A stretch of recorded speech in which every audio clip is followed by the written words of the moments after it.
you doing? Take your money off the floor. You right. Take that money off the floor.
So, all right, ladies and gentlemen, welcome to an awesome episode of Community Conversations. Tonight we have Mr. Fred Green, current Vice President of the School Board, now running for City Council. So how does it go, Mr. Fred Green? It goes extremely well, but first let's introduce yourself. So, oh yeah, that's right. I know who you are as the host. So for those that don't know, I'm sure you do, but for those that don't know, I'm Adelaide Evans, and I host Community Conversations here every Monday at 6 p.m. We've been having some awesome, forums. We will have another awesome forum next week, but particularly tonight we'll be hosting Mr. Fred Green in an intimate conversation. So feel free if you want to send in some questions for Mr. Green. If you can't make it, we welcome it. If you can get here, get here. We're at 2300 West 4th Street on the second floor at the CAT Center. So how are you, Fred? I am absolutely amazing. I can't complain. So how has the campaign trail been so far? So far it's been really, really good. The response has been amazing everywhere I go. And I'm out there every day talking to residents and voters, and the response has been extremely well. And everyone is looking forward to Election Day. So let the audience know, for those that don't know, when is Election Day and what you need them to do for you. So Election Day is May 16th. That's 7 days away, and what I need you to do is I need you to come out and vote. And not only vote, but bring your mother, your grandmother, your grandfather, your uncle, your aunt, your kids, little Pookie from up the block, la-da-da and everybody. Bring everybody out and tell them vote Fred Green, because Fred Green is ready, willing, and qualified to be your next councilman. We need to get some new young blood on council, and Fred Green is the right candidate. So make sure you guys come on out and vote, and don't vote by yourself. Bring somebody out with you, because we want to make sure everyone get out and vote. We have 12,000 registered voters in the city of Chester. We need to make sure majority of those people come out and vote. And we know it's an off-season election. It's not the presidential election, so a lot of people won't come out, and so that's why we're encouraging as many people as you know to get out and vote. Awesome. So I'm just going to open it up to the community that's here. So anybody have any questions they want to ask Mr. Green in reference to the election, who he is, not more so what he plans to do, but more so of what does he hope to see moving forward in the city of Chester. So open it up to the community. Well, Mr. Green just opened it up when he said he was qualified for the position. Which particular area of city council is your area of expertise?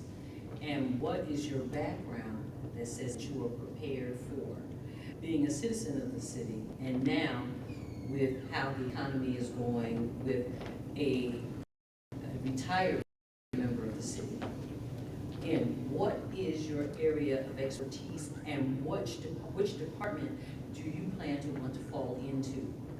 So it's my hope that I get the Department of Parks, Recreation, and Public Property. And I've been working with young people, working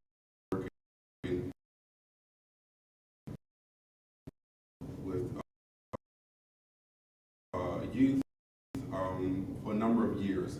I started out as director of the Wilmington Youth, and then I came to Design under Mayor Kirkland and under Mayor Linder. Also, I used to work for Chester Community Charter School as well as a recruitment specialist.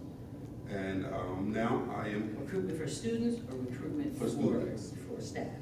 students. And so now I am the current vice president of Chester Upland School District. I sit on the Delaware County Intermediate Unit Board of Directors, the Salvation Army Board, and the Chester Stormwater Authority Board of Directors. When you say parks and recreation, because it's more about the maintenance of this, and what is your managerial skills? Because now you have a team working under you. Mm-hmm. And what is your background on what is the largest amount of people that you have managed in the time that you've done some of the jobs that you have done? And in the maintenance of the parks, because I utilize the parks as well as the waterfront. Mm-hmm. And a lot of times there's standing water or there are trees and things that are down that interfere with me being able to get in a good workout. What going forward will you be able to maintain that on a regular basis? Because unless it's snow on the ground, I'm doing it on a regular.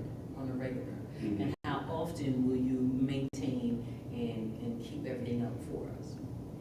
And so, as I stated, all the number of boards that I'm on, which is hundreds of employees, that I may not manage directly, but we oversee the superintendent, we oversee the executive director of the Stormwater Authority. And so what we do, we manage the top, and then we spread out to the employees. And in terms of the park and managing the parks, I know there's a limited number of staff. And that's COVID. I was working for Salt before COVID started. I've been laid off since 2020, and a number of people have been laid off. I believe they laid off, I'm not sure the exact percentage of the workforce, but they still have yet to bring a number of people back. And some departments they just completely eliminated. And so I know there's a number of staff that we no longer have or don't have at the moment. And so some services may be limited. I'm not exactly sure how many employees we have in Parks and Recreation. Like 6 employees.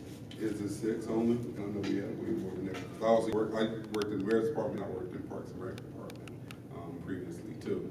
And so I just need to look and know exactly how many staff we have and what we can and can't do. And we also get a number of resources, help from the Streets Department, and the county also helps bringing them in to service our parks. Anybody else got a question? Open questions for Mr. Green. I have How about it? Go ahead, I got a for question. last. Okay, I see it.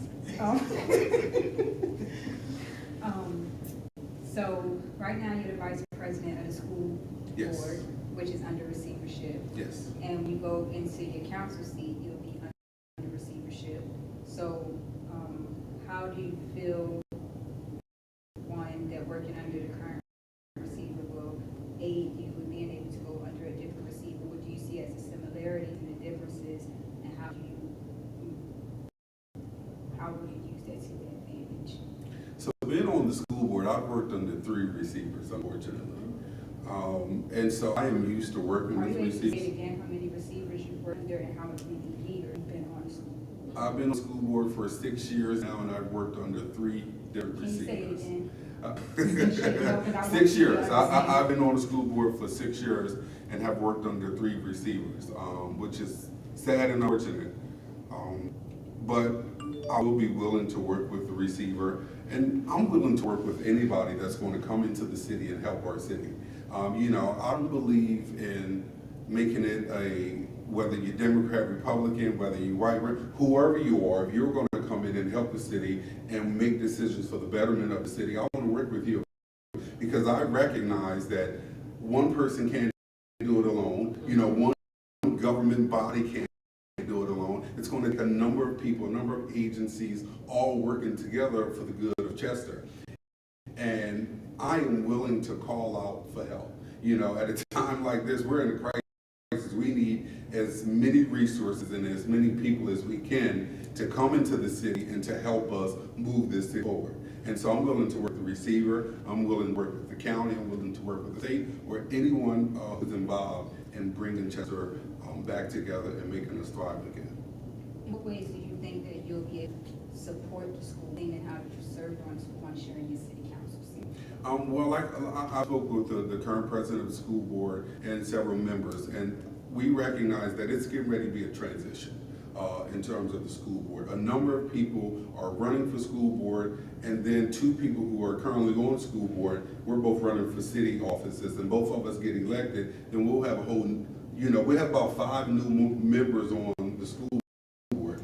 And so I really want to make sure that you guys are transitioning right, and also they make sure that you guys go to training, you know, school board training, so that way you know the role of a school board director. And so I'm willing to help in any way I can to anyone. And you know, I'm like an open book. I don't mind talking with anyone. And kind of like you call me, anybody can call me, especially if you want advice or you want to know about the school board or how to transition or what make me best in order to make sure that you know you're successful on the school board. So I'm willing to work with any of the new members. Anybody else? All right, so I don't know exactly how to put this question. It's kind of a lot of feedback that I'm getting from the community. Even though funding is short, what is besides the Access Center and the Boys Club that's over town, what are the plans for putting in place more motors? Like, I like to see the old Boys Club turn into something saying that it's a waste of space. So besides like parks and recreation, what are the plans to bring more centers to the city? And if you followed me, you know that that's one of the things I've been standing on. I believe we need more community centers in the city. We also need another pool in the city. We don't just need to have one on the west side, we need to have one on the east side. But not only do we need to have centers, but they also need to be free. I recognize that a lot of our parents ain't got money like that, and people don't have money to pay memberships to go to a community center. When I was growing up, and I lived in LV, and then I moved with my grandmama on Upland Street. And on Upland Street, there was a center right across the street on 11th and Upland. Me and my brothers and sisters, we used to always go to the center. And it was free of charge. We went there every day, didn't have to pay a dime. We had all kinds of arts and crafts. They took us on trips. You know, we was playing, I learned how to play pool there. We did our homework there, computer there. And I think we need to have more free community centers like that. And like you said, all throughout the city, not just on one end of town. And that's something that the city really needs to look into. And that's whether by way of partnerships, we need to get, and we got a lot of famous people from Chester. We got a lot of people with money from Chester. We need to reach out to them. Hey, how can you give back to the community? How can you come back into this community and, you know, encourage some of your rich friends outside of the city if they would come and invest in the community center? If we want our city to be bright and we want to help prepare this next generation of children, we got to give them a lot to do. And we got to make sure they're here and they live to see it. And that's by keeping them off the streets and into community centers, into safe havens, where they can play and they can come do their homework and they can grow.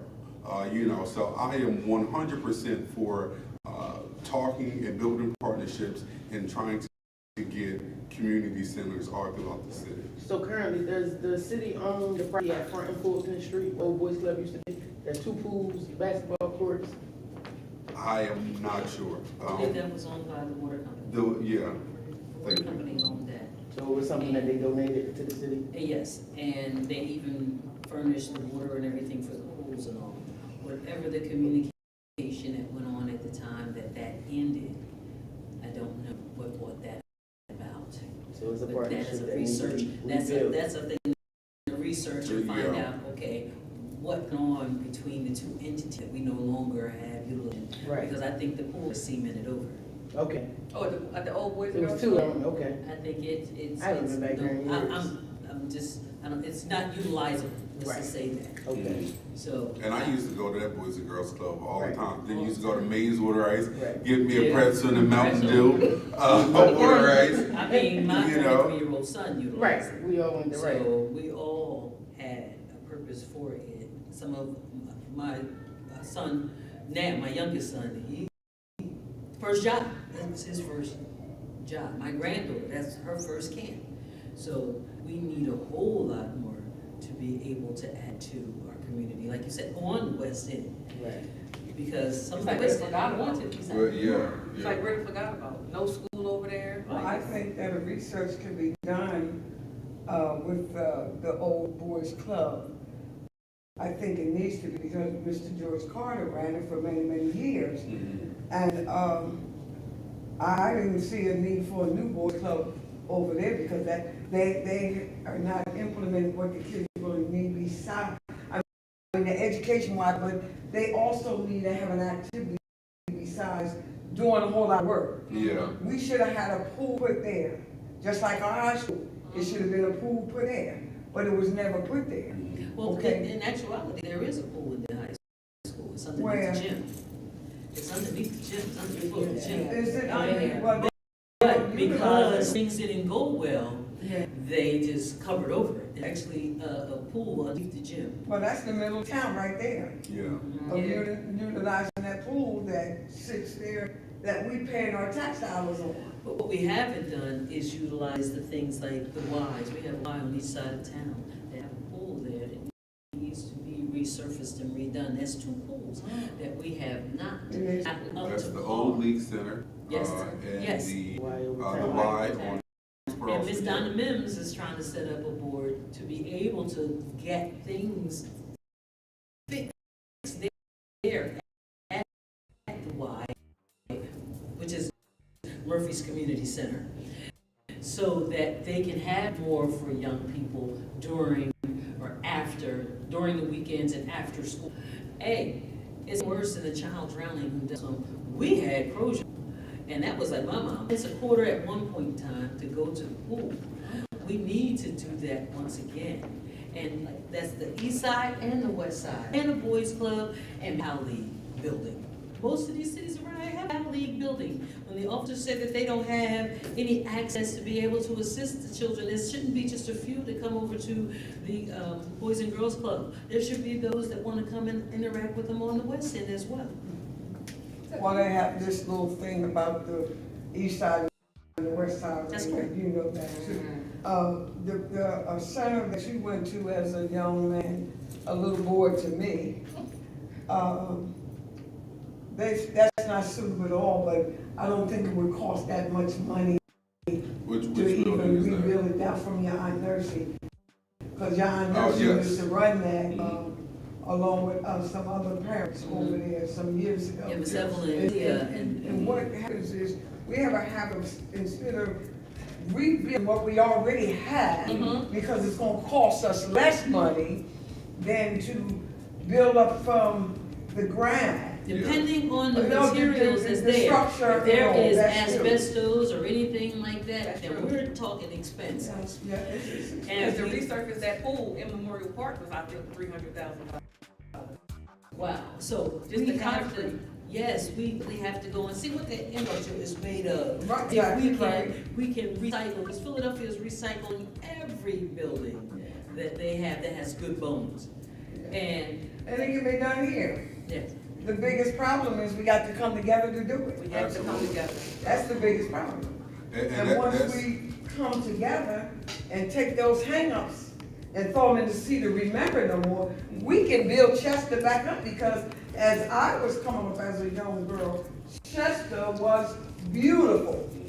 And I mean beautiful. it still has that potential. As I have been walking through the Highland Gardens in your walk, and I'm walking through each and every street, you see those persons who have come in and purchased these properties, 1, 2, 3, and 4, and they're living in the properties, and they're fixing up, and they're putting their families in them.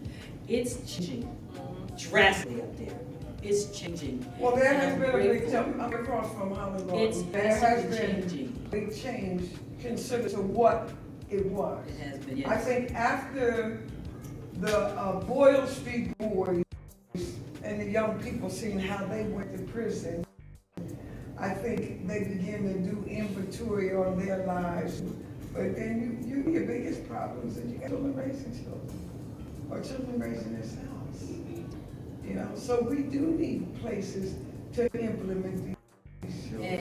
And to go back to what you were saying, recreation, and we're speaking of youth, what type of building programs for those young persons who are young parents and they're young fathers, and how will we re-educate them who don't have their education, their high school diploma, how to get them their GED or some of their life skills? How could you implement that as well into your, instead of just recreation, how you make it a part of everyday lifestyle? And I agree with you. I think we need to really look at how we can create more programs, especially for a lot of our young parents. You know, and that's whether that's a young mother or a young father, because you have both here in the city. And so how can we implement programs that will cater to them and help them? And a lot of our young people, especially young women, they'll get pregnant and then they'll drop out of high school and then don't go back. So we need to make sure that we have programs in place where they can go back after. You know, one of my sisters, she had a baby. She dropped out of high school, had the baby, and then a couple years later, she went back, got her GED, and then got a culinary arts program with Job Corps. And so we need to make sure that we get those kind of programs for people who are trying to get their GED once they drop out. Yeah, make a change. So, and then look at how we can get some more mentorship programs and more programs that will cater to young people and help them advance in life and help them grow, especially after they've, you know, dropped out. Everybody have different issues of why they leave school and why they not go back. But, you know, we're not here to judge them. We're here to help them. And, Well, you know. I think HUD has some programs that you need to look into. Because I know when I lived in McCaff and I was trying to bring a program like that before we had to do class action on public housing because of the care that we implemented. And where we lived, there were some programs that, and look into it because it's a possibility that HUD can jump in. If you're gonna make a change in the city and it's good, I don't think HUD's a problem. Yeah. And I want a program put in here for And I'm the trying young to mothers, do it. how to be responsible, because some lost their parents at young age, and we don't know what caused to fall by the way. But that's where we be responsible with helping our young people. Now, I've been doing it for years. It's not a new thing for me. I don't need accolades because he gives me my accolades. Would You know that what I'm come saying? under community liaison, or because I'm quite sure for Parks and Recreation, that wouldn't be a whole lot of what you could do for that. But with your references to other departments or resources, find other resources to refer to. It's a possibility. I think that. And unfortunately, there is no more community liaison department. So they took that up 3 years ago. You know, when COVID hit, they laid us all off. But I think we're all community liaisons in one Absolutely, way or another. absolutely. But in terms of city government, Yeah. and people who work, you know, who's there to help bridge the gap between the community and city government, those persons aren't in City Hall anymore. Me being one of them, Lisa Dennis, they haven't brought any of us back. And so, like I said, I understand the city is working with limited resources and now limited staff. And so we'll really have to take a look at, you know, who do we have there and what resources we do have and try to, you know. Well, I'm grateful for the cross-training that you do have. And with that, it says that within your department, you can make some things happen that will branch out to something else, or at least make the connections from some of the other things that you have done to refer these folks into the direction that will lead them to success. Yes. Can I add something here? Before young babies having babies and the community liaison, because I think from 2012, 2014, I was in that community liaison department with Lisa and Mayor Challenger. And I never knew that was an official position. I just knew that I would go over to the meetings and then I was tasked with making sure the parents knew the information coming into City Hall so that they could do different things or whatever. Right. And I just feel like when we say that some of the problems is because babies are raising babies, I don't feel that way, because I feel like my mother was a young mother, her mother was a young mother. I feel like what's missing is that the parents of the children that are having the baby don't have the patience that their parents have with them. So, like, for example, my grandmother, everybody thought that my mother was her sister's baby sister, because they all stepped in to help raise my mother. Yeah, that was it. Yes, so I just feel like the parents and the community and the village of today is so quick to judge the children that's brand new. And it's not something that's brand new. It's something that's been happening for generations, but for whatever it is, this generation, I'm not saying everybody, but this generation of adults seem to want the children to suffer. Almost such that you went out there and get pregnant and do it on your own. But that's not what your mother did to you, and that's not what your grandmother did to you. So I just feel like when we try to pinpoint something to place the blame to build from that we just have to be careful where we place them. Because when we went to Harrisburg, one of the things that the children asked for was maternity support, but no one asked the children what they want. Because if you talk to the children, they'll tell you what they need. And they'll be very direct and specific with you. I also feel like the whole west side, east side, this is something that we've planted inside these children's minds. Because when I lived in the McCaff, I didn't know that I wasn't on the east side. When I lived in the fairgrounds, I lived in the fairgrounds with my mother, her brothers and sisters, and their mother, right? Because my mom was still too young to have me. So we did not know the difference. We just knew that we was in Chester. When I moved to Virginia, we didn't realize Oakley Park wasn't the same as this park.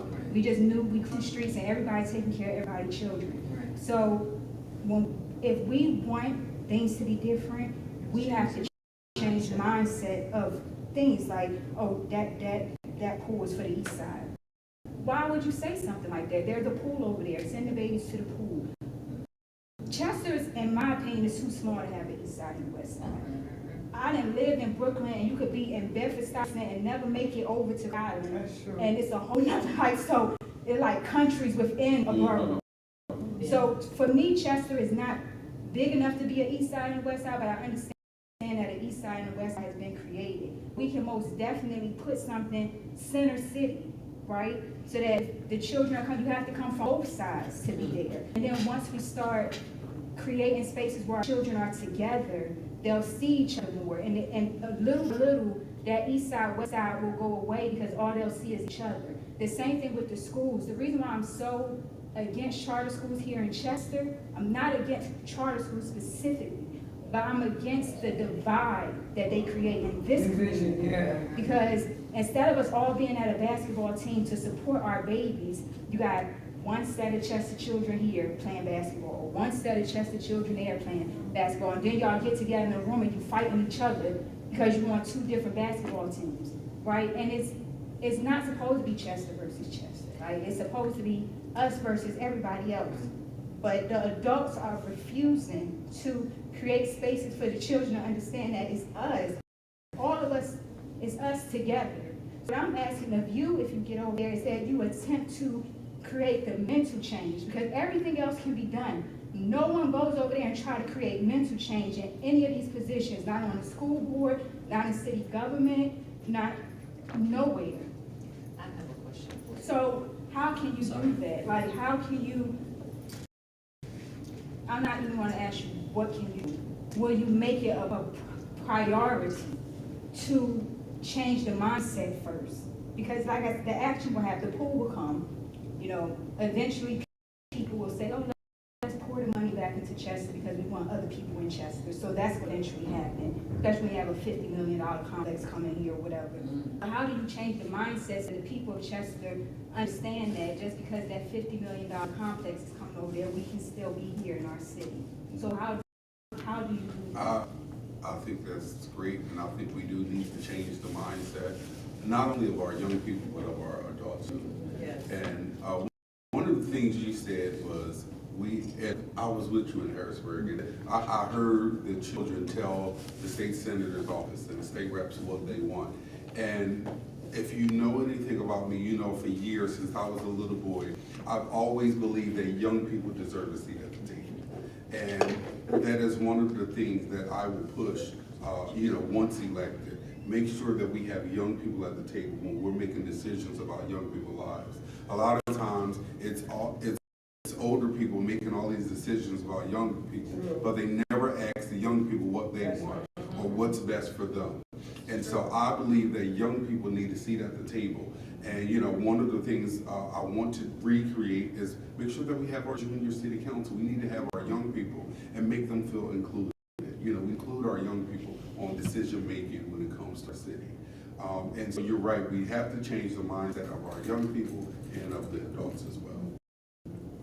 We haven't had the summer employment program for teens in a long time. And for some young people, that's their first jobs or an introduction to getting their own income. Do you see that within time? Because a lot of the new playgrounds that have been built are fantastic. And because now the communities are coming back again where folks are younger children within the communities. We've come back, children, how we can incorporate once again the summer work programs where they're a part of bringing the lunches, cleaning them up in the afternoon, and helping with arts and crafts with the young people, just to give them something to do. Will that be a part of what you're going to bring back with Parks and Recreation? Absolutely. When I was executive director of the Women's and Youth Leadership Commission, we had at least 2 young people every summer underneath my program, and they would come and work at the William Hicks Anderson Community Center where my office was located. And for the life, I can't understand why we don't have that program. The city employed over 1,000 people when they did that. So I think that's something that is desperately needed in Chester to make sure that our youth not only have something to do during the summertime, but they also have an opportunity to make some money. And then, when they make money, we can be teaching them financial lessons. We can teach them to manage their money. I think that will play a great role in helping to build our children up. And so I think that's a great program that we really need to look into and to make sure that we have it because it's desperately needed. One of the things, I'm a young girl compared to you guys, okay? So when I say the young, I'm not knocking them down. That's just an old saying that we old folk have been saying for a long time. No, it's That's not new, it's nothing something new. that I hear. But it's So- whatever we do, just like, I found out this meeting this afternoon from someone else. I didn't know about the meeting, and I thought that Tamika was going to also be here too. So they told me she was, so I said, well, let me drop by. I got the groceries in the store, let me drop in that car, let me drop by. I won't be long. I ain't got dinner done, but that's all right. I ain't got a husband now because God done took him. But nevertheless, whatever we do, we sit a round table like this, even though we don't have a table, I'm looking, I only see 2 young people in here that are very young. When we have these meetings, you prepare them. I prepared my children when they were young how to vote. So it's time to vote. They were prepared. My kids, I only have one son that doesn't, but I make sure he's on the mailing list because I went far as going to the courts, taking legal guardianship because he has a problem. So I take legal guardianship so that way I make sure his vote is not missing. That's another thing. Okay, so this is it. We're sitting here. We got 2 young people that's sitting. I mean, old people. They're older than me, y'all. Yes, he's 30-something. I know. She's, I'm only 20. That's what I'm playing. But we got 2 young people here that have a right to voice their opinion on what they would like to have. We're talking about what we're looking forward for. But you got to, they're up today. They're not up tomorrow. They're up today, these young people. So we need to start asking them also, what would they like to do? Would they like for us to check into the boys club, the old boys club, or would they like to have a pool over We have to include them. A lot of our crimes and problems with our children is because they're being left out. You got to put them in there. I don't care how young they are. We didn't wait till y'all got 5 years old to start walking. We started holding your hand and you started walking as a baby. Am I right about it? So we use these babies. We can get a lot of insight out of these children if we listen to what they have to say. You know what I'm saying? And I think that's very important. That that we take out some. I've been doing. Look, it's time for me to sit down. But you can't sit down. No, don't sit down. Keep fighting. No, I'm I have a question for a different direction. it's a lot of work. It's a lot of, and we're not in this for us. We're in it for these young people. Absolutely.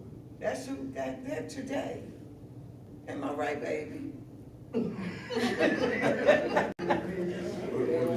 Okay, so during the pandemic, probably about 60% of our city bought crickets. So that means a lot of small businesses started with the t-shirt, the clothing making, like Miss Terracotta makes beads, bracelets.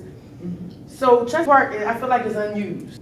Are there any plans to bring like a Cowtown style farmer's market for our city to have some place to vend their products, and that will also bring revenue for the city? Like, is there any type of plans in that area? I'm not sure if there's any kind of plans, but I think that's a good idea. I haven't heard of any kind of plans like that, but I do think that's a good idea, and I think that's maybe something that we need to look at doing, because you're right, there's a lot of small, businesses in the city of Chester, and people are selling all kinds And they of. just setting up on the corners everywhere that they can, and Right. they go to other people's events and pay $50 to get a table. We can have our own farmers market here and bring other people from other communities to spend their money. That's right, because we're spending ours over. We go to Cowtown every Tuesday Saturday. Yeah. Go to the Delaware and Yeah, everywhere. just the Even if we didn't stop at one day, one. But it's just- if we no. didn't stop It's at everything. It's everything, One it's day over a week. town. They call it to just stop, the mall. You mean, that's it? Yeah, Avenue of the States inside of Kenneth Hunt's spot, they call it the Chester Mall because they have several entrepreneurs there vending on a daily basis. So, if you I feel like the option is not, it's Until- almost like what you until said. you're saying This ain't something like a big like that wide happens, bill. just saying that the idea, Okay. but it's not as large as a Cowtown like you're talking about. I actually have a question, I mean, not a question, but a comment to address what the young was saying over there about people are not coming out, kids. That's what Fred is doing, though, different from all the other candidates, right? He's putting the information out there. And what people have to take advantage of now and understand that that's how our kids communicate. They're not out walking door to door because it ain't safe. So the more we do stuff like this, the more you'll be informed about those businesses over town to where you can go shop. But if no one's doing that, right, you don't see it, you don't think it's done, but they're actually doing it. So it's an information thing. And as citizens, we have to be armed with information in order to act. So Fred is doing that by doing something. One, this is gonna be very important. We set up everything in recreation for our kids. But what about those children who have sensory issues, autism, and have different ways they function? I have 2 grandchildren who would like to have, they cannot be in certain environments. How can we incorporate something that is recreational for those children who have different ways of being able to respond to their environment that will give them a timeout place that's just created for them?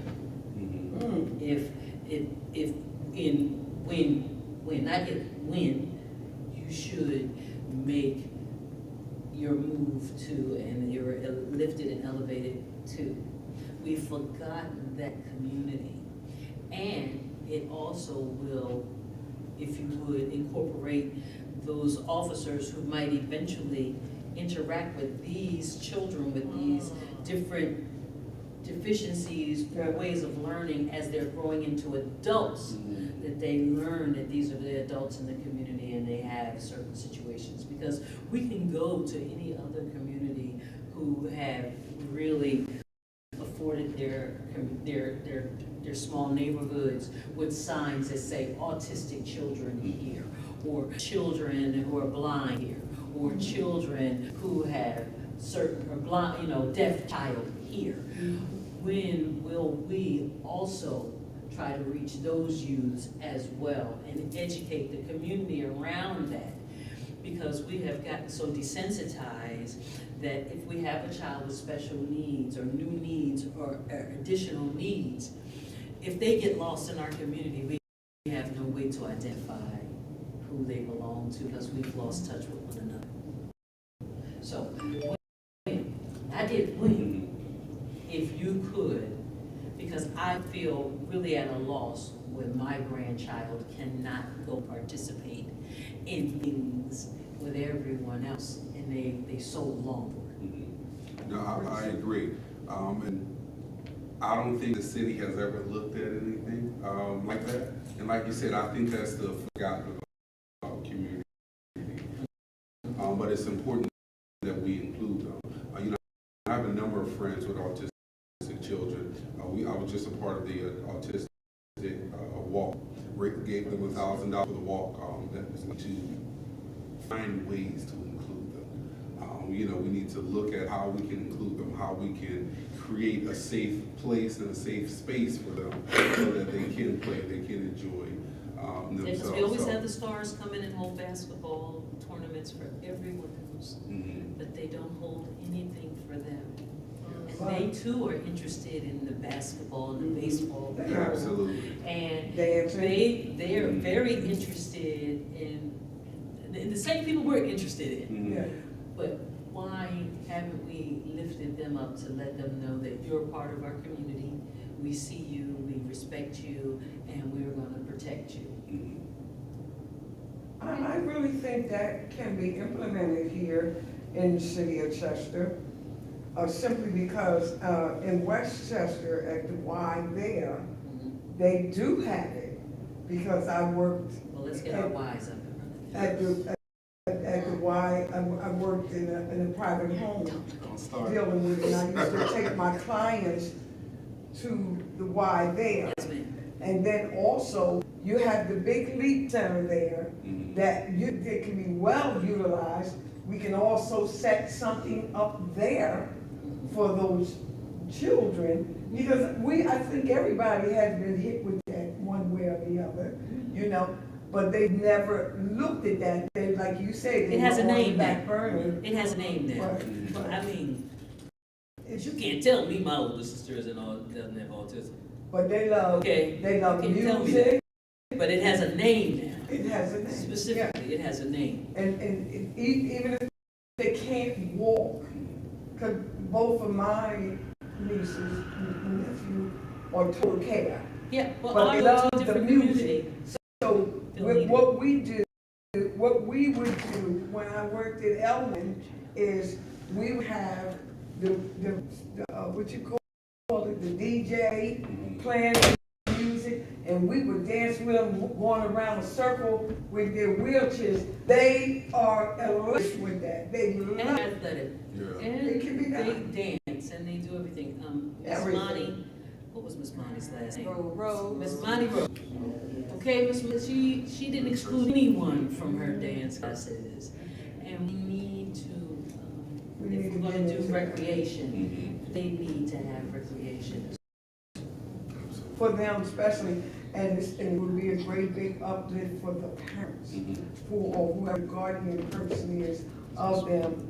You would be surprised the pressure that is literally taken off of them, if it is nothing but for 45 minutes. I think it gives our community an opportunity to see who Absolutely. these children are, introduce themselves and know who they are, just in case something, they can quickly say, hey, there's JoJo, he has a situation, and hey, let me help and call his parent. And that's why I'm extremely big on partnerships. Because places like the Lake Center, we need to build partnerships with those people, and also other places that have spaces where we can create safe spaces for children like this.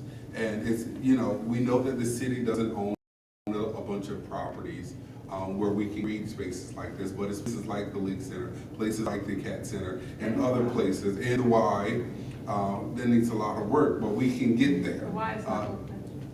Can I throw something? Say that again? It's not open. Before you got, stop. Before you came in there, we was discussing about the Y, the pool there, the former pool down at the Boys and Girls Club, and the pool on in Chester Heights, the pool in the League Center. It's a number of places, former recreational facilities where children used to be able to go and play. And myself used to be able to go to places. You know, I met you at the Y when I was a little boy. You know, so. But I believe you had a question too. Well, I know, sometimes it's right? gonna build a new place, they try to reconstruct an old damaged place. Yeah. I think we need to have, when, I'm sorry I missed the first hour. But when we have a situation like this and we have conversations,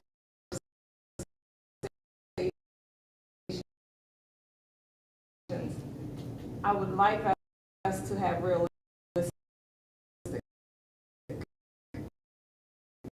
conversations.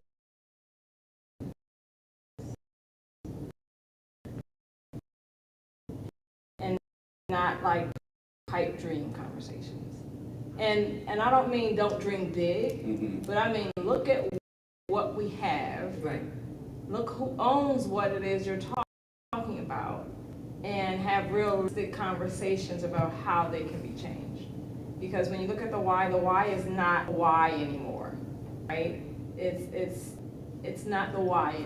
It's owned by somebody different in the past, right? When you look at League Center, it's owned by different motives and different missions, you know. So I'm just asking, you know, have conversations about what we owe and what we are looking for, but look at the end where you really can have those things, and if not, where can you build those things? But I think a lot of times we have spent so much time fighting against existing structures that a lot of us stop and we don't feel like it anymore. So I would hope that while we're having these conversations that we don't go to those entities where we're going to have to fight to make a difference, but actually to those entities that will welcome the ideas and the transition that folks are asking. We're all asking for a better Chester. We're asking for a better, Lord have mercy, asking for a better Chester. I don't feel like we have gotten like this on a consistent. Because it can happen, because look at the access. I understand there's probably some that I'm not aware of. And loving the fact that it's here. Folks are calling it like a recreation center, but they really don't know what the access center is.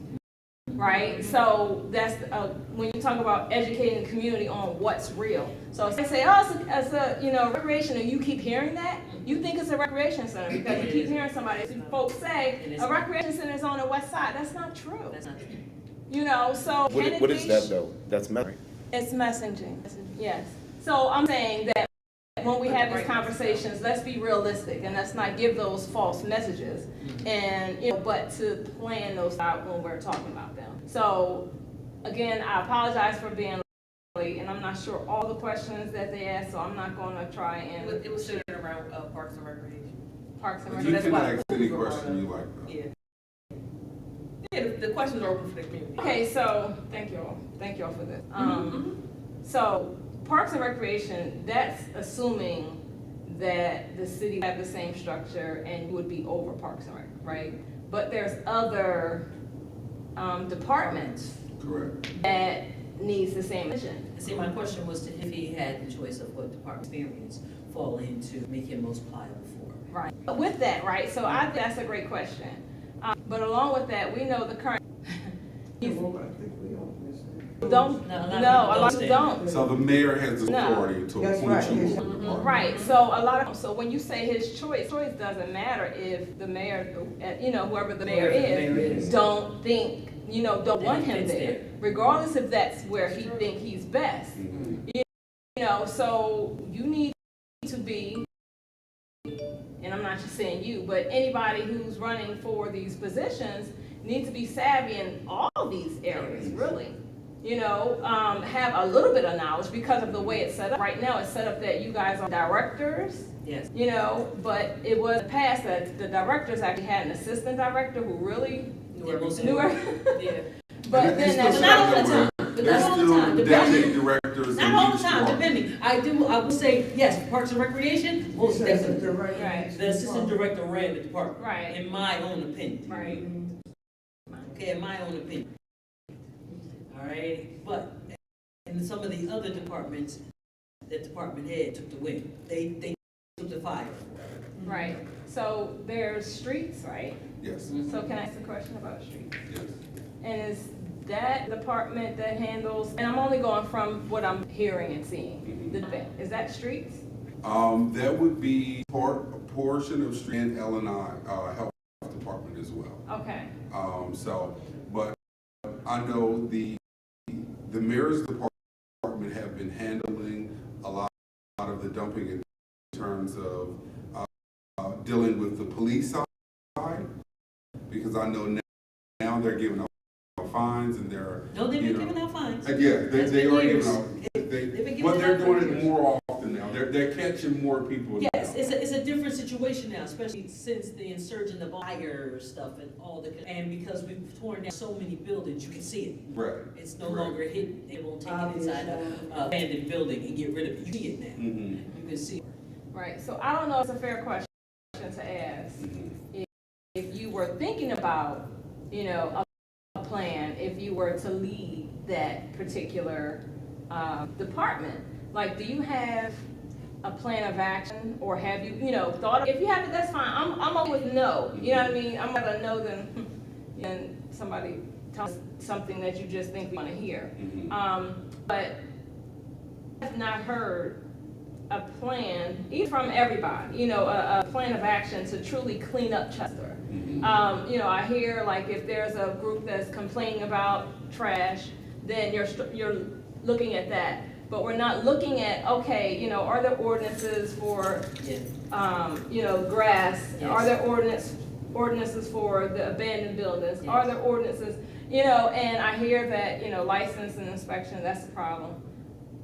I want to know, and I'm saying a lot, but I want to know, have you thought of, like, those issues? Because it's not just dumping when you think about, making Chester better.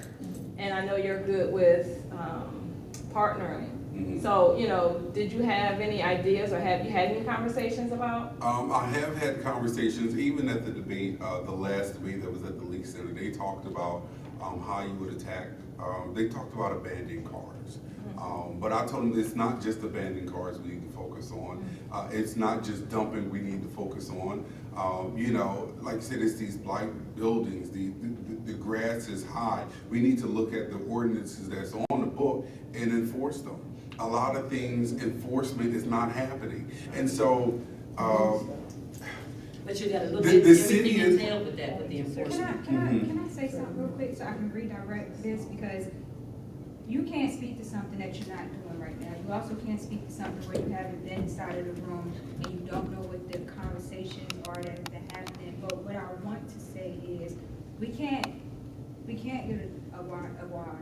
We can't get, beautiful streets or any of that if the complete structure of our city is dilapidated. And I mean from the government structure, school structure on down. So my request is that the city government focus on rebuilding that structure, and that the community, like, some communities have block captains, some communities have, and you bring those people and you teach them the ordinances and stuff.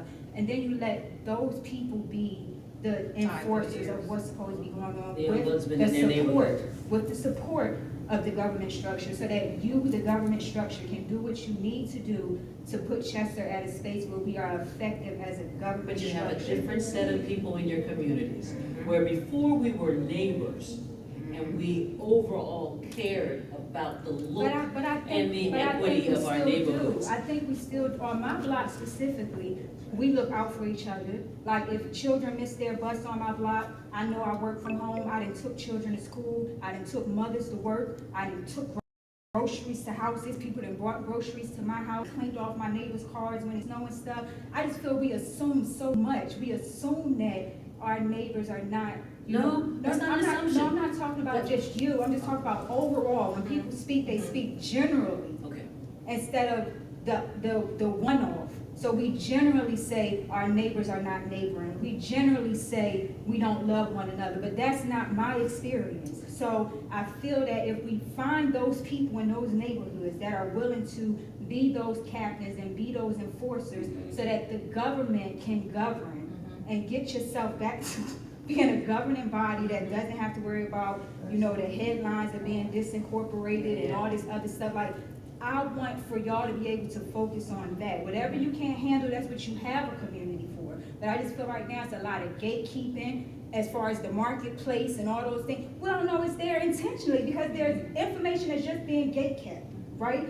The deaf children on the signs and stuff, those happen in other communities because the parents know that I can go down and request this sign to put in my community because my baby is right here. So it's not even a matter of the city saying, okay, it's the matter of the parent knowing you can actually go and get this sign. The same way people can go get handicap signs, the same, you can go and get this because your child deserves to have it here and deserves for the community to know that in this house, this child can't hear. So if you see my baby outside and you see a car coming this way, don't assume my baby hears that car coming. Somebody help my baby, right? So there's a lot being put on the people that are running, that I feel, on the candidates, that I feel that at this moment should not be, and please don't take this the wrong way when I say it shouldn't be something that they're bothered with. I just feel that the most important thing is putting us back in the spotlight as a functioning government. And everything that, if we want to create, you know, programming for children that have, I like the additional needs instead of the special needs. I like what you said, additional needs. If we create programming for children that have additional needs and you have the space and you're basically asking people, come bring your programming here, then bring it to a safe space and then go to government like, so you writing checks for the Amachi program, we need a check too. Because the babies need this. I like what Ms. Tara That's what I'm said. talking I about. like what Ms. Tara said. In Newark, Delaware, a council person sits in their seat for your, whatever your term is, you sit in your term, you sit in each department, they switch it before your term is up. No one person sits there that long. So everybody gets to know the. Everybody gets to know the ins and outs, that should this person go down, you know how to run my department.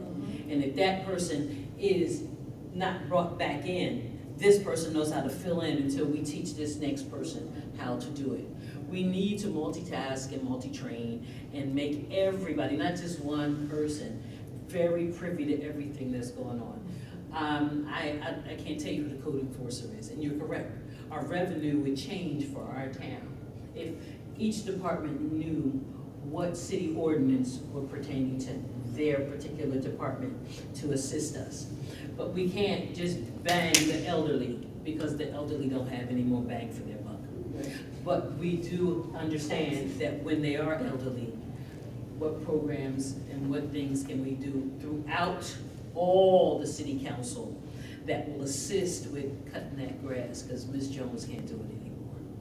And we also have a program that take children, for the parents that have children, that they literally give a date to the parents. Amen. Like right now I cannot remember the name, but I definitely will find the program and share it because they are here in Delaware County.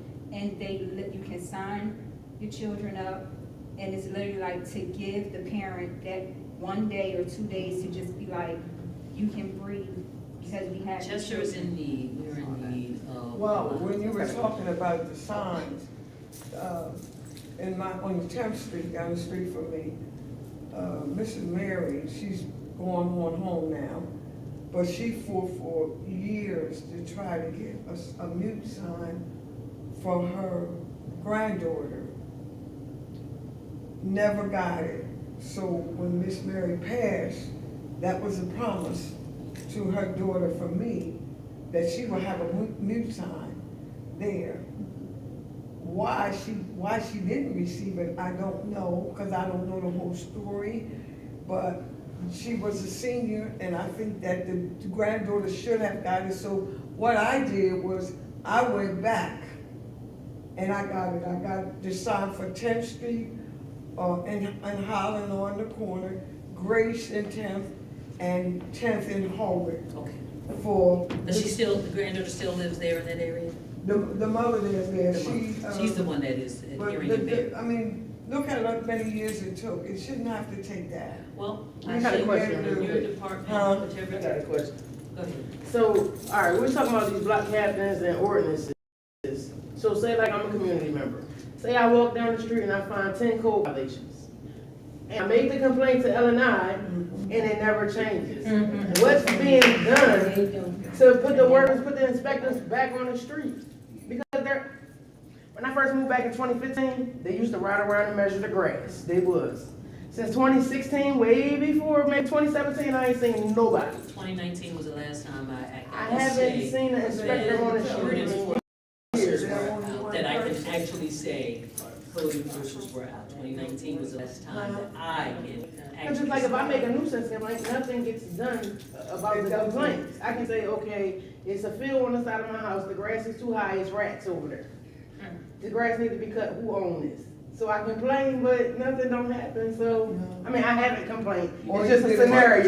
Yeah. Well, that's Yeah, why, it's just a scenario. that's why I asked the Only one mindset, person. like, that's why I was saying the But you really mindset, put that because down. as Tamsin was saying, like, you don't want to put everything on them, like, it's unrealistic to Yeah. think the government can change all of our ways of life, right? It's up to the residents. Yeah, so I do stuff like pay the kids $10 to clean up the trash. Got somebody in Right. the yard, get some water ice, y'all Right. come pick this stuff here, take these bags. But we still need somebody But it's over somebody there who that get can help enforce paid. what it is we'll be working on. Exactly right. That's the key. You just said the key. It's a system that works with, it's like a chain, and our chain is pretty weak, and we need to get some better reinforced steel. And if the steel isn't good enough, we need to get something a little more pliable, so together we can build each other up.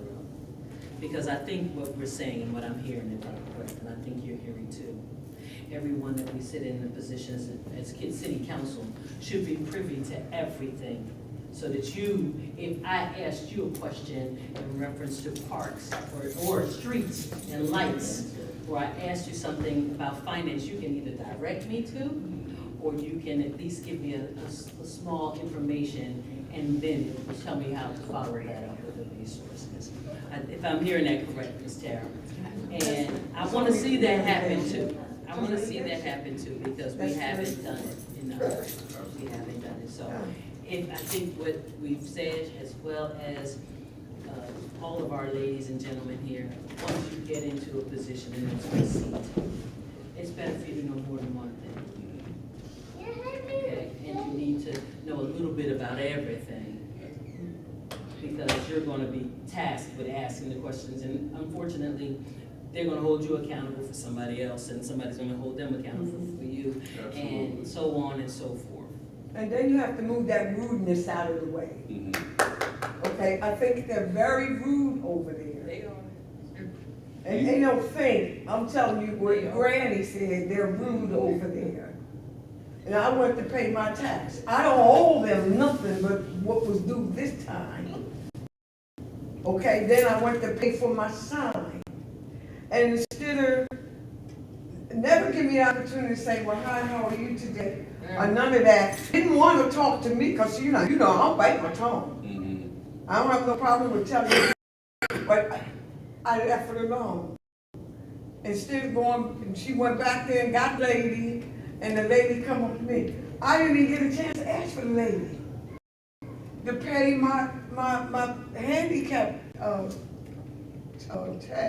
sign, and to pay my taxes. I said, they are so interested. You can't give us a job with a collar. That's a serious problem with some of us. I'm not saying all, but that's a serious problem, and we should not have to tolerate that at all. And yes, I agree with the reminiscence she just said, of everyone that works for government in there should know about each other's job. And It's very I important. also hear Ms. Thelma saying, sir, be accountable for your workers. If you have to roll poll them every morning about their behavior and their disposition, because we're coming to you, because you'll be their boss. And unfortunately, in order to be a wonderful leader, you have to be a greater, extraordinary servant. So as city council, who will be working under you? Depending on which department I get, but it's in Parks and Recreation, there's a deputy director and then the staff members. So you won't know that until. But you don't know that until reorganization day. But like, I know for a fact, a 100% fact, there's a lot of rude employees over there. Yes, And I know that because I worked in the community liaison, and we got a number of complaints on a weekly basis about the rudeness of the people. Yeah, they're very. Frustration is a training thing. And, yeah. If you don't know the answer to the question, you will get frustrated because they want that answer. Yeah. And if you're not available, whoever the head is or the deputy is, to be able to answer the question, so that means your staff must be knowledgeable as well. And yes, frustration, she wants me to do this, I can't do that, I don't know it. It's a training thing. Well, even if you don't know it, Say I don't. you're a dummy when you don't know it, and don't say you don't know it. Yeah. That's the thing, that's what makes them very ignorant. Because if I don't know something, I don't have that much pride that I can't come to my niece and say to her, such and such, such and such. She might not give me all that in me, but she's gonna lead me some kind of way. But you don't get that over there. You know, and the seniors, they almost run in the city with their tax dollars. Yeah. You know what I'm saying? But I think we're leaving out a big point, a huge factor here. So we all do realize that we're in court right now. We also realize that, you know, the receiver is trying to strip the government of their administrative powers. Now, currently, they still have them because of the fact that they've taken it to the Supreme Court. So they said, okay, well, you hold on to them until we make the final ruling. However, if the Supreme Court says, okay, well, we agree with the receiver on these bases, now the powers are stripped, they're just civil servants at this point. But, so we have to look at the factor of them not being over top of departments, and we need to look at the factor of the questions of, what do you want to do as a civil servant versus a director of a department? So what role would you play as a civil servant if those powers are then removed and given to Mr. Leonard Leitner, who's now the current chief of staff? Like I said, that's a great point. I don't know what role I'll have. I don't know what the future holds. I don't know what's going to happen over the next 6 months, over the next year. According to receipt, we don't even know if we'll be in a city by the end of this year. And so the bottom line is we don't know what will happen. We can only hope for the best and only, pray that things work out and that we stay a city and that we do have our administrative powers still. But even hoping the best, courtesy has a great. I don't care who, whether it's receivership or what, that still don't make it right. It don't cost nothing to be kind. You taking my money, and I get upset when you taking my money and you got an attitude. So I the completely bigger agree. question here is, will you be okay, which I know you will, but will you be okay if the administrative powers are removed and you're just the council person? How would you play in that role? Whatever the court decides, that's what we're gonna have to deal with. He'll be a senior officer. He will be the executive. He'll be a senior in that department. Yeah. Which means that he will be the top person that we would go to. He'll be the top manager in that. They would be So advisors. They would be advisors. So do you see yourself more out in the community versus Well, not I'm at gonna work be at out all? I'm gonna be out in the community whether I have my administrative powers or not. At the end of the day, I'm a public servant, and I serve the public, and I do what the public is asking of me. So y'all hear that, right? The majority of the public. Wait, that- Kimberly, y'all hear that, I right? don't- So we Please gonna hear hold, me we gonna loud hold and them to that. clear and hold me Fred, tell accountable. them you've been out here. You know. Listen, I have, no you know. shades of Fred, because I know he's always in the community, but I'm just saying. I Let's am be not prepared one of for the not to have elected those officials that you only see during election time. There's a lot of people, you see them during election time, once the election is over, you don't see them no more. I'm somebody that's in the community all the time, all year long, no matter what season it is, and I'll continue to be that person. I am not going to change who I am. Oh, but you're gonna have to change I am something. going to, You're gonna have to change Yeah. something. no, I am not going to change who I am. Okay. I'm going to stay true to who I You're am. gonna Okay. still. But some things, As- as a public servant, Absolutely. we must curtail some of ourselves. So on the school board is a non-paid position, so at this point, he's been a public servant for the last 6 years. And he's done well. Yes. I'm not saying that he hasn't. No, I'm just saying it's an unpaid position, and they're literally in the same position right now that the council will be in if the court was to side again with the receiver and take their authorities with them, like. Authority's not taking their money away though. So No, I'm they're gonna not- hold you I'm not. accountable for the work that you So must they do. don't have to, so the job, the money goes with the job, so right That's right, now, that's right, that's our right. council people are serving 2 roles. They're the council person and they are being given a job. So if you take away the job part of it and just leave them as a civil servant, there is a possibility that the money won't stay, because you have to pay the person to come in to do the job. So my thing is, what I feel like the advantage is that you're currently sitting in a space that may mirror exactly what you will be sitting in if the Supreme Court was to say, Yeah. we're going to side with the receiver as everyone else has sided with the receiver. You're already functioning in that way. So, the It won't be real much question different. is, will you do it even Anyway. still without the Anyway. money attached to it? Because you've already been doing, the Already school been board doing it. without the money attached to it. Would you still continue in this capacity if the money wasn't attached to it? Absolutely, and let me just, I don't do it for the money. And if you've ever heard me speak about it, and I don't speak about it often, but when I was working for Chester Community Charter School, I was a high-paying consultant. I left that job in order to run for school board. And like I said, I don't receive a dime on the school board, but I left my high-paying consultant job with Chester Community Charter School to leave and to run for school board, and I couldn't do both because it was conflict of interest. And I made a decision to leave a paying job to go to a job where I don't receive a dime, nothing but hay. How much was you making a And year? so, pretty nice. The bonus checks I used to go over too. I'm not in it for the money. So I would, it would be the same way, you know, like, if there's no pay, there's no pay. I'm doing this without any But pay. Mr. I have a Green, problem with that.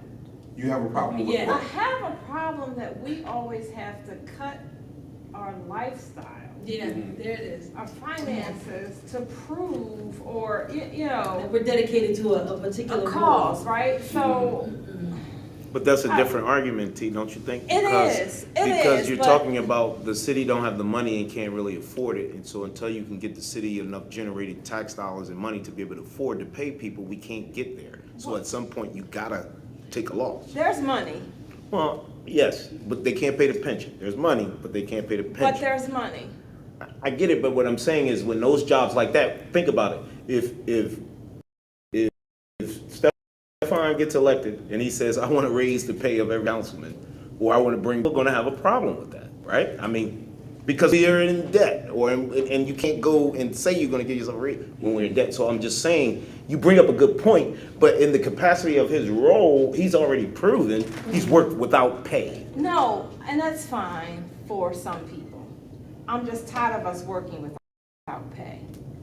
Is all I'm saying. I agree, it's a separate And issue. when you I look agree. at, when you look at other communities, you know what I mean? So that's all I'm saying is, I think I you get it. should. Because Philadelphia, they make in $100,000 for certain their areas, council But see, I person believe for ward. as So a I mean, civilian, I think as a civil servant, there is a pay for a civil servant. If they're going to take the city council out of play, and he's a civil servant, there is a pay for the civil servant to serve. And that's just But you what gotta it live is. too. I just felt like There'll be a stipend. how you gonna help get other people fed if you starve? Yeah. That's just. That's good, no, that's a great I mean, question. the salary they make is not enough to live on to begin with. That's Most true. of this stuff is a part-time Well, thing probably anyway. part-time. But- This is supposed to be part-time.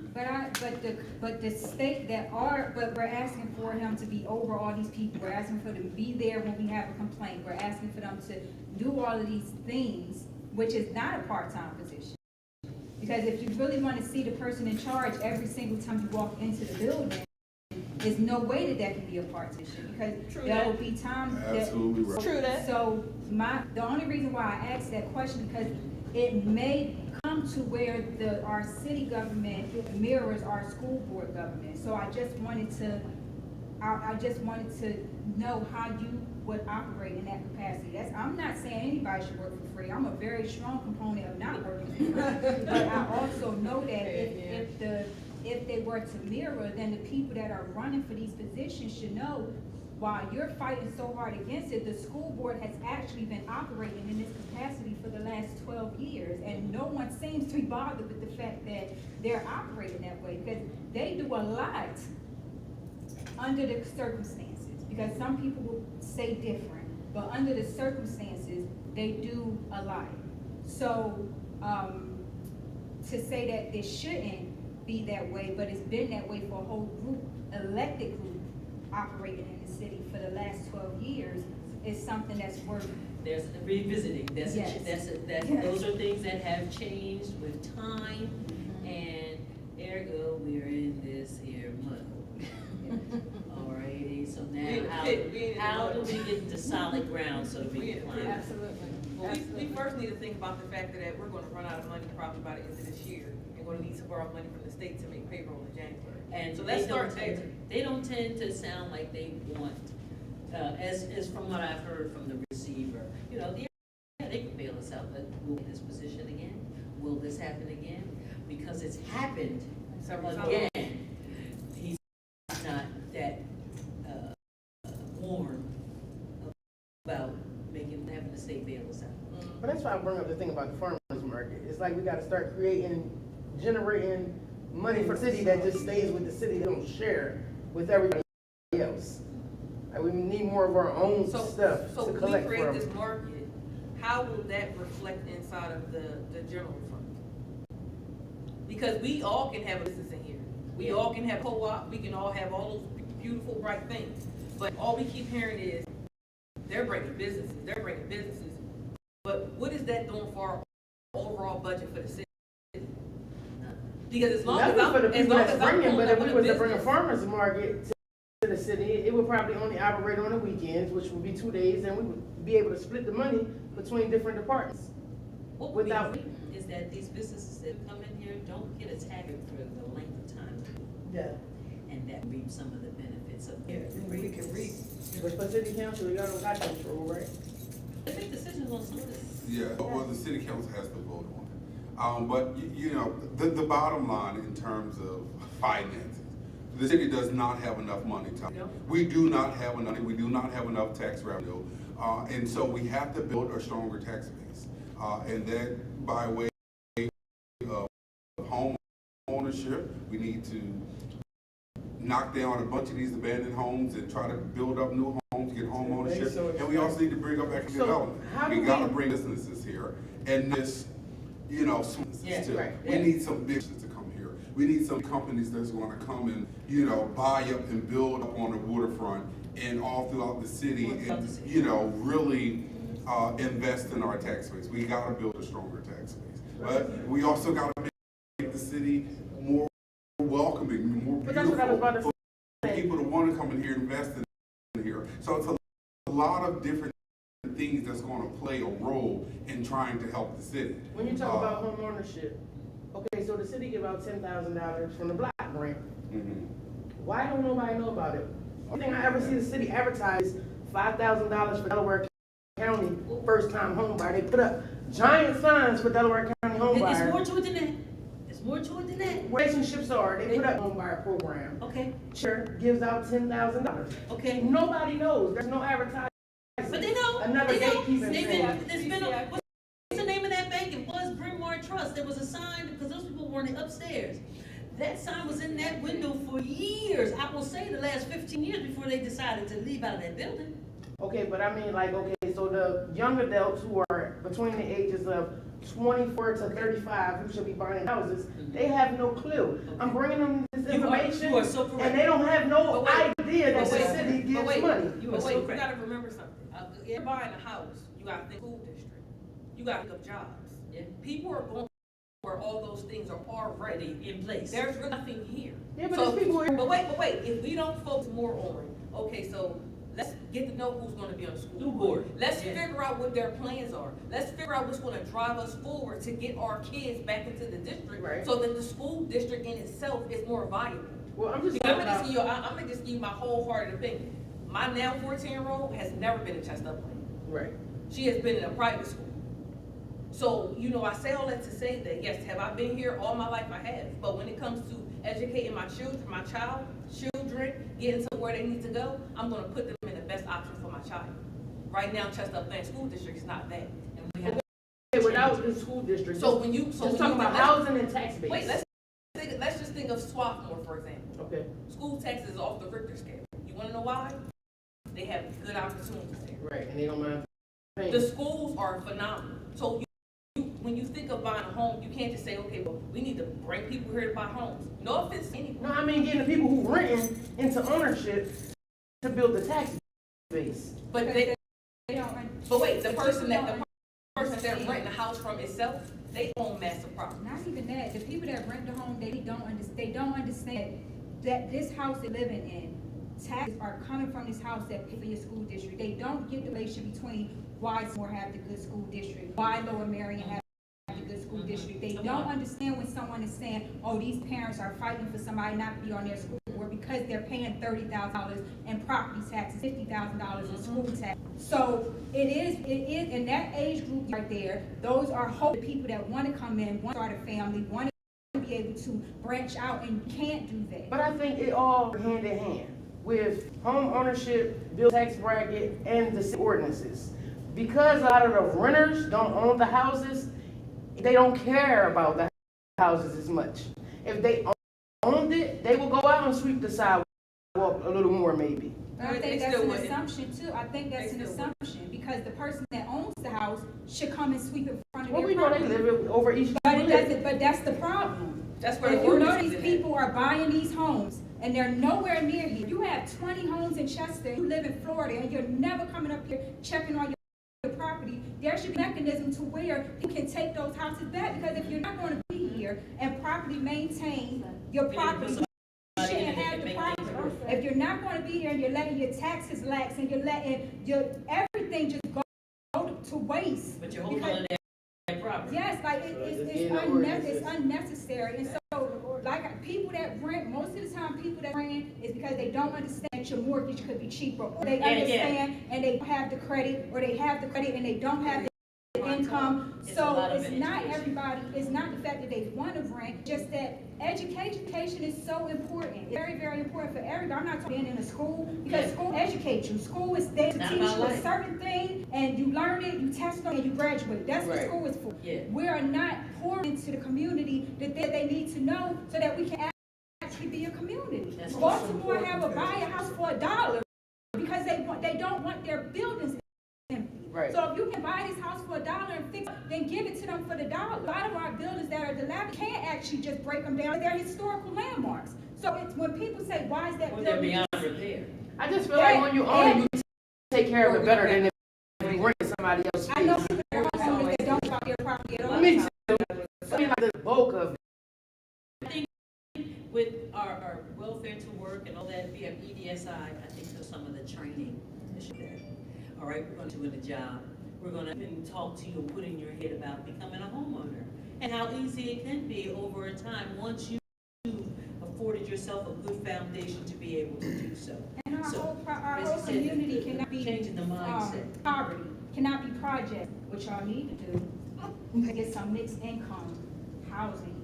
Because I am the working poor, and I don't feel like I should have to not have a nice 4-bedroom house because I want to make money, and somebody who, for whatever reason, can't or does not want to advance themselves, get the luxury of having these beautiful homes with less than, $25 rent and stuff. And I understand that everybody can't do. There are people that need it, right? But we need it too. The people that work, we need nice homes that we can be into a tax bracket for, and then you can build a base that way, right? Like the income level, you say you gotta have 5 people in your house, gonna be making $25,000.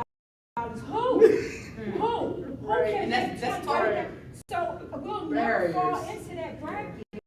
But we need, I have 5 children. $25,000 is not good for me because I don't want to depend on the government. But I shouldn't be punished for wanting to go and work. So now I can't have the 4-bedroom. I don't want to just make $25. Biden just changed and changed so that you with lower income bracket or wherever you are can now qualify for a home that these other folks should be afforded Well, to I'm get. just talking about renting. I'm talking about buying now. But yeah, Okay. I understand the buying part. I'm talking about You wanna buy? specifically renting. They're making it easier for you now.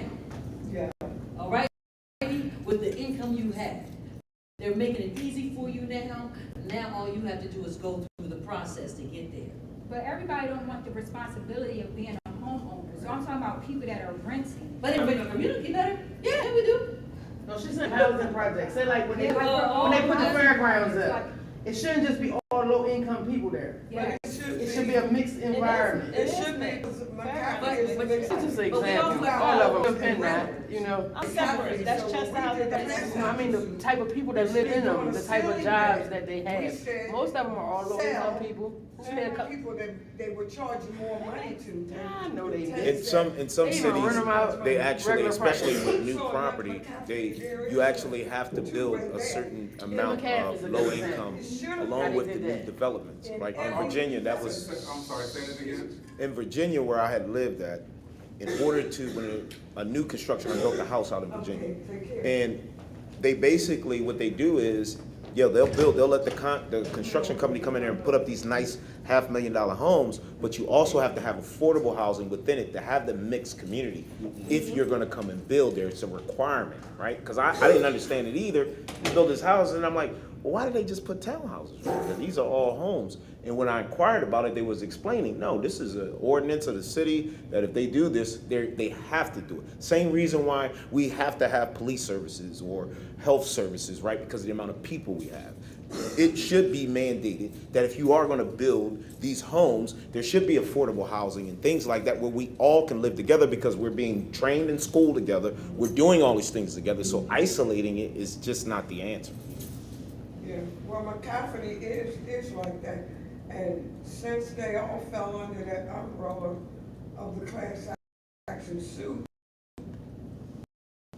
look like all the developments, the Delaware County, the Bannock, all of them should have fell under that. When the class action suit was implemented, excuse me, y'all, that was our concern because tenants that were working tenants were paying a lot more money. Thank you, honey. Was paying a lot more money. So we said, no, we started with ceiling rent.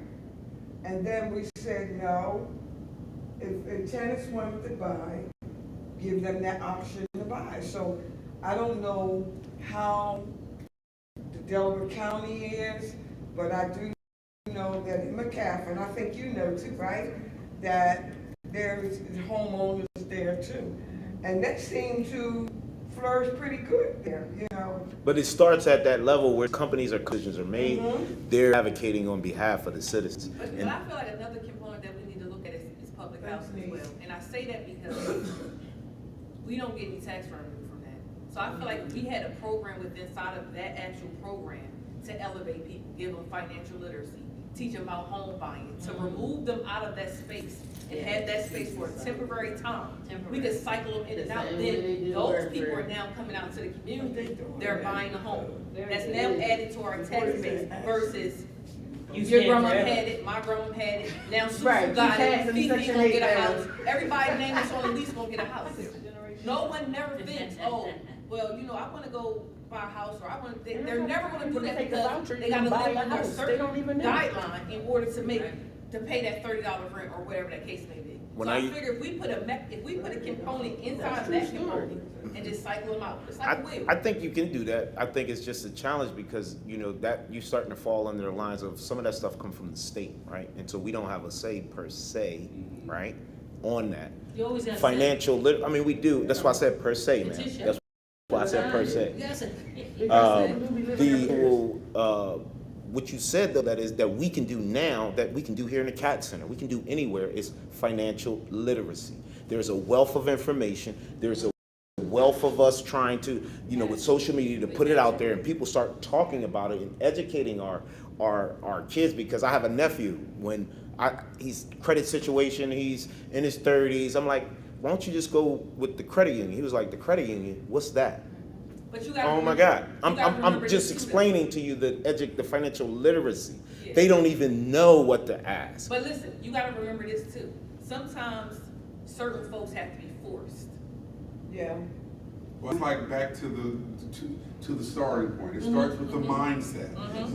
We have to change the mindset. Yes, we do. And you know, the mindset here is, oh, my grandma lived there, my mom lived there, now I'm gonna live there. We all done lived in the LV, we all done lived in the bed, we all done lived in public housing, and it just goes down from generation to generation. And that's because nobody is stopping and saying, or the housing authority in putting mechanisms in place where, hey, you know, this is only supposed to be a stepping stone. Yeah. You know, and I think people have forgotten that. People have said, oh no, we can live here forever, because we're only gonna be $30 a month. And so we really You have can't to make change. over a certain amount, girl. Exactly. Right. Listen, No, you couldn't. I know people that got 7, 8 kids, and I'm 30, that I went to school with. And they talk about, because if I have another kid, I'm gonna have to get more food stamps. Or I'm going, you know, so we really have to change the mindset of our people. Education. And we really have to also go to the housing authority and to HUD and to whoever and see how we can put mechanisms in place so that we can let people know, Oh, listen, no. this is a step, this is a stepping stool, and we need to figure out how we can, yeah, you're gonna stay here for a while, but we need to fix your, build your credit up, we need to get you some financial literacy. The and same we way need they to work wait, on wait, you, to go to the go to shelter. the first time home buyers program so you can buy a house. But it needs to be steps in place. But it's No, no, no, programs. no, It's no, about- no, no, you're forgetting something, you're forgetting something. Federal money, there's a retention. I need to retain this many people so we can keep getting this federal money. Yeah. So hold on there, I we mean, but they forget have an waiting lists element. that's out there, never Right. gonna not be without somebody. Okay, That's right. so 10 years they long. want this money to They keep do coming have a in. list. And as long as, see, we think differently now. Yeah.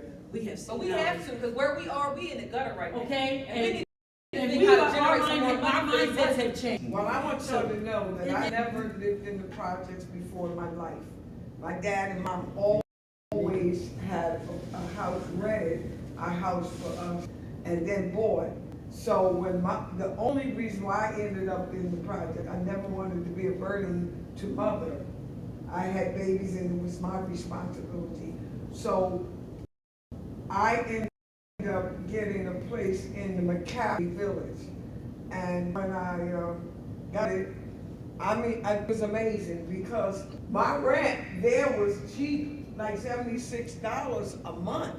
So I said, oh my God, I called my sister, I said, if hell is this hot, I don't want to be there because it was so much heat in that house. And we had to keep the windows open all year round. It was amazing. I never lived that way. But my words was from a young woman, I will never buy a house in Chester. That is the way I felt. But I bought a house in Chester. I ended up buying a house in Chester right after we did the class action suit.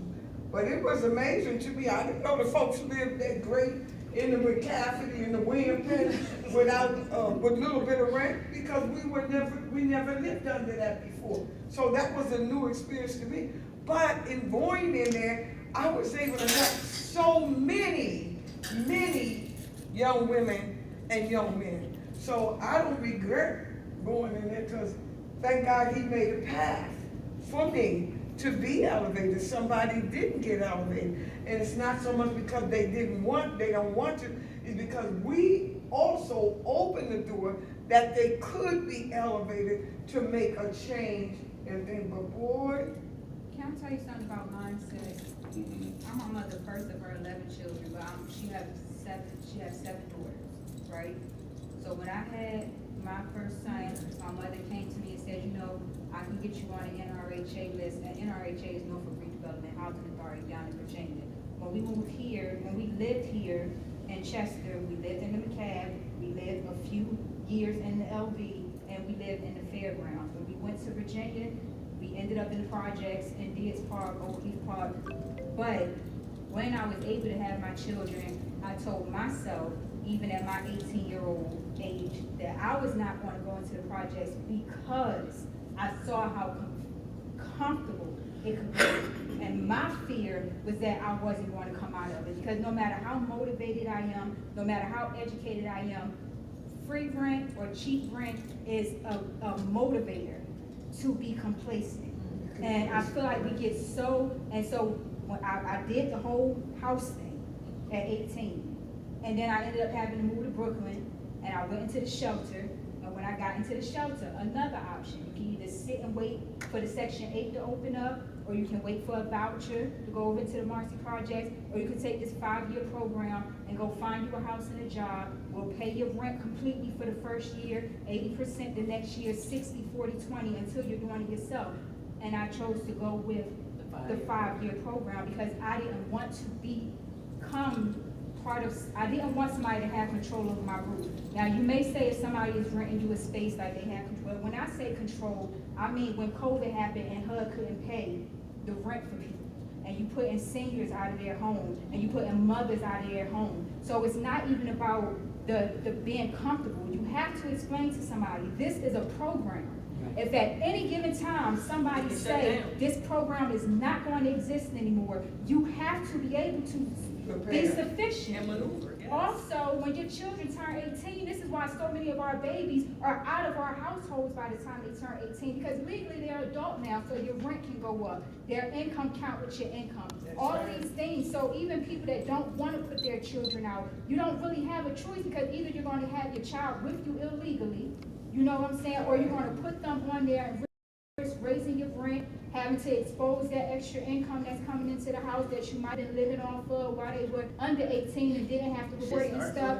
Now you have to report it or whatever. Yeah. So above everything, people have to understand that this is a program. It's a project. If somebody was to say, I'm done with this project, if somebody was to say, I've seen all I need to see, I have enough data, and this project is over, that's it. You're going to have a massive amount of, and I know people say that will never happen, but anything is possible.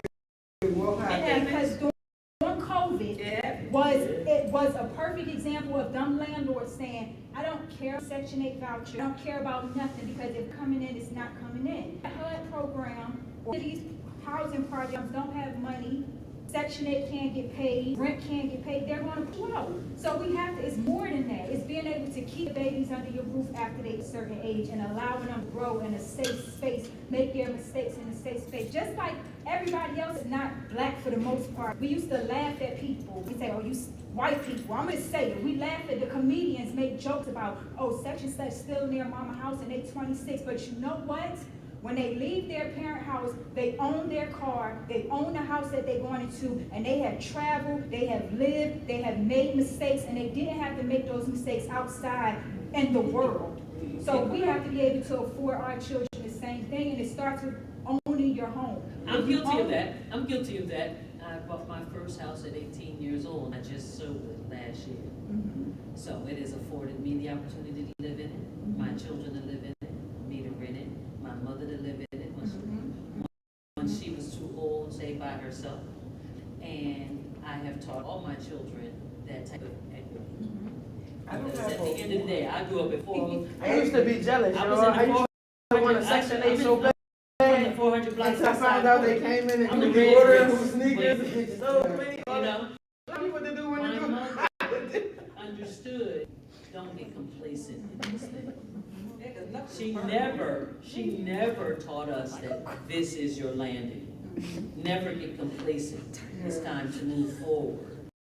The moral, what I was saying is that 6 of my sisters are still in my mother's house, and my mother has paid, and they're still inside the house right now. That was a mindset thing. I thank God because all of my children have their own homes. And that's been a blessing. My first grandchild hasn't as of yet, but he's not under the programs. He's working and paying his full amount of rent. And rent is so high now today, it's just unbelievable. But it was a blessing because it followed me, you know, and I was that one parent in the house. So I thank God for It can be done. them doing that. It's just gotta be the My mom had messaging 7 that you girls, say. My mom had 8 The girls. messaging that you say, You know, right? 16 If we of us change all that have. messaging But I that we're thank saying God to for people them. about home ownership, right? Because Homeownership. you're supposed to raise your family, right? But it's the biggest way to reach the American dream and goal is owning a home. It's always been that way. Yeah, well, your wealth is in houses and land, so Yes. that was what was told to me. And that's the Wealth is mindset. in houses and land. That's the mindset My that older just got sister shifted. lives there, then my other older sister lives there, then I live there, then my little brother Everybody lives there, can't and the talk house at is still once. there. Everybody can't talk at once, we wanna hear everybody. Yeah, so that's what I was taught at a very young age. I was about to say, we can all sing together, we can't all talk together. You know, your house. In high spite of everyone's time, it's 5 minutes to 8, I don't think nobody paid attention because we were so involved in the conversation. And,